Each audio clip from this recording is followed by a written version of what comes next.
నియోజకవర్గ ప్రాంతంలో గ్రామ పంచాయతీలు, మున్సిపాలిటీలు, మున్సిపల్ కార్పొరేషన్లు, అదేవిధంగా గ్రేటర్ హైదరాబాద్ మున్సిపల్ కార్పొరేటర్లు 4 రకాల పరిపాలన జరుగుతుంది.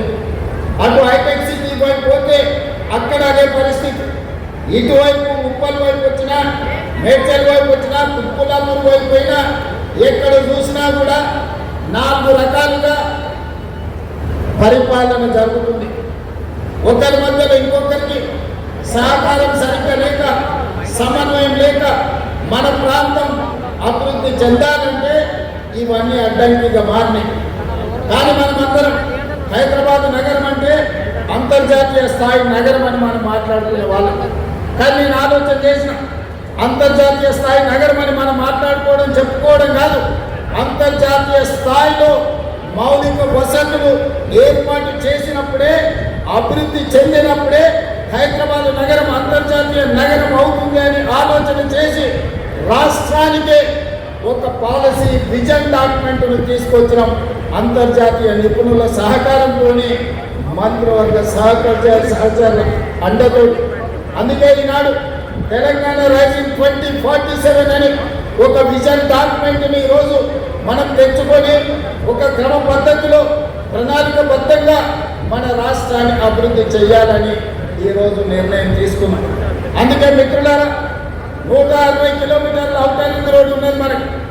ఔటర్ రింగ్ రోడ్డు లోపలనే 1,34,00,000 మంది వివిధ జిల్లాలు, వివిధ రాష్ట్రాలు, వివిధ దేశాల నుంచి వచ్చి అంతర్జాతీయ కంపెనీలు పెట్టి ఈరోజు ఇక్కడ పరిపాలన జరుగుతున్నది. ఇక్కడ అందరూ నివసిస్తున్నారు. మరి 1,34,00,000 ప్రజలకు కావలసిన మౌలిక వసతులు ఏర్పాటు చేయాలి కదా. దాంతో పాటు పరిపాలన సమన్వయం ఉండాలి కదా. మున్సిపల్ అండ్ పోలీస్ సిబ్బంది మధ్యలో, పోలీసు అదే విద్యుత్ శాఖ మధ్యలో సమన్వయం ఉండాలి కదా. అదేవిధంగా metro, water works, under ground drainage, drinking water, విద్యుత్, రోడ్లు, మెట్రో, ఇవన్నీ మూసి ప్రక్షాళన, ఇన్ని పనులు సమన్వయం చేయాలంటే పరిపాలన ప్రక్షాళన చేయాలని నిర్ణయం తీసుకున్నాం.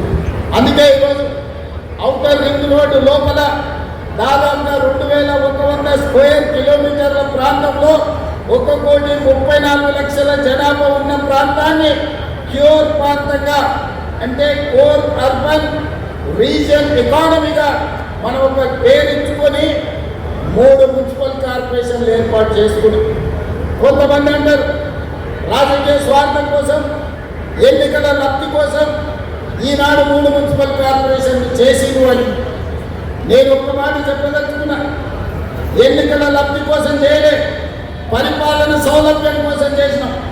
ఈనాడు Hyderabad, greater Hyderabad municipal corporation కావచ్చు, ఈనాడు మల్కాజ్గిరి మున్సిపల్ కార్పొరేషన్ కావచ్చు, లేదా సైబరాబాద్ మున్సిపల్ కార్పొరేషన్, అక్కడ ఉండే ప్రజలతో మీరు మాట్లాడండి, ప్రజాప్రతినిధులతో మాట్లాడండి. ఇవాళ ఈ మల్కాజ్గిరి మున్సిపల్ కార్పొరేషన్ ప్రాంతం, ఈ ప్రాంతం అంతా కలిసి ఒక్క దగ్గర ఈరోజు అభివృద్ధిని మీ దగ్గరికి తీసుకురాదలుచుకున్నాం. ఇవాళ మనము మల్కాజ్గిరి మున్సిపల్ కార్పొరేషన్ ఆఫీసుని 10 ఎకరాలలో ఈరోజు అంతర్జాతీయ ప్రమాణాలతో ఇక్కడ నిర్మించుకుంటున్నాం. ఇది మీకు సౌలభ్యమా కాదా మీరు ఒకసారి ఆలోచన చేయండి.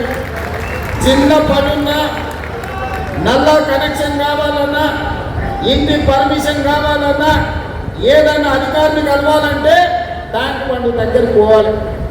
ఎన్ని బస్సులు ఎక్కాలి, ఎన్ని బస్సులు దిగాలి, ఎంత దూరం పోవాలి, మీరు ఒకసారి ఆలోచన చేయండి.